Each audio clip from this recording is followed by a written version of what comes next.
শীতে খেজুরের রস সংগ্রহের জন্য গাছিরা যেভাবে গাছ কাটে কত দ্রুত সময়ে আজকে আপনারা আমার এই ভিডিওর মাধ্যমে সেটা দেখতে পারবেন। তো বন্ধুরা, ভিডিওটি একেবারে শেষ পর্যন্ত দেখতে থাকুন।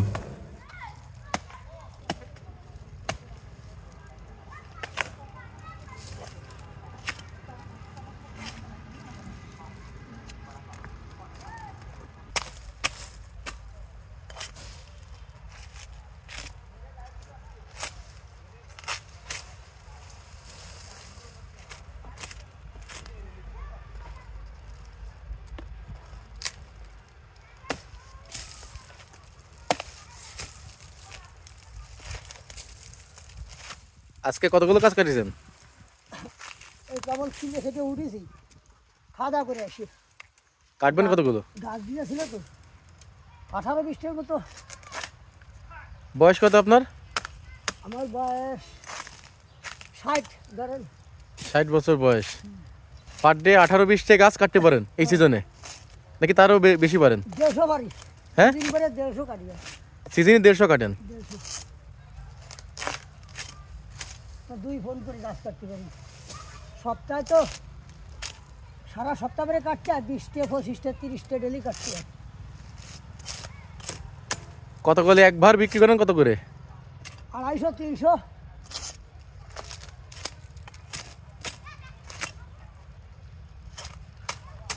এই যে গাছটা কাটতেছেন, এ তো প্রথম কাটা আছে না ওর বয়সে?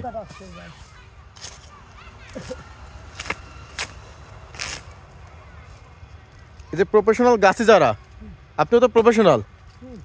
12 মাস তো এই কাজ, মানে আজীবন তো এই কাজই করে আইছেন। হ্যাঁ, আজীবন এই কাজ করেছি আমি। তো প্রফেশনাল যে গাছি যারা, তারা তো ভালো গান গাইতে পারে। পল্লী গীতি, ভাওয়ালি, বাঁশভান্ডারি, কাওয়ালি গান পারেন না? না।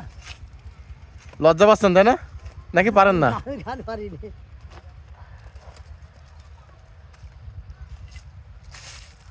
এই তো শীতের সময় খেজুরে গাছ কাটেন, রস হয়, বিক্রি করেন। অন্য সময় কি করেন? অন্য সময় বড় যে কাজ করি, ধানের জমিতে কাজ করি, ধান গাড়ি, বড় যে কাজ করি।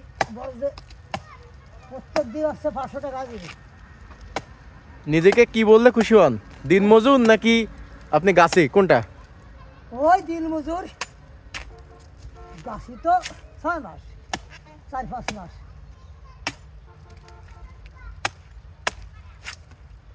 তা আপনার জীবনে কত বছর ধরে এরকম গাছ কাটেন? আমি ধরেন 20-22 বছর বয়স হওয়ার পর থেকেই গাছ কাটি। তাহলে তো প্রায় 40 বছর ধরে কাটতেছেন। হ্যাঁ। একবার প্রথম যখন কাটতেন তখন একবার কয় টাকা দাম ছিল মনে আছে কি? সেই মাছ বিক্রি করতাম না। কি করতেন? সেই মাছ 2 টাকা রস মাছের ইতিহাসটা ফিরিয়ে দিতাম। এমনি দিয়ে দিতেন? আর এখন 300 টাকা? হ্যাঁ, সেই মাছ গাছ ছিল প্রচুর। হ্যাঁ, এই সময় তো জমিতে সব গাছ ছিল, প্রচুর গাছ। এখন তো আর গাছ নাই।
কমপ্লিট কি? কমপ্লিট। এখন 1 সপ্তাহ পরে আবার শাস্তি হবে, আর 1 সপ্তাহ পরে নেক কাটতে হবে। এখান থেকে রস পেতে এখনো 15 দিন? হ্যাঁ, এখন 15 দিন। আপনার প্রথম ধাপ কমপ্লিট। এরপরে নালা কাটবেন, বাঁশের ওই চটা ঢুকবেন, চিলে পাতবেন, তাই তো?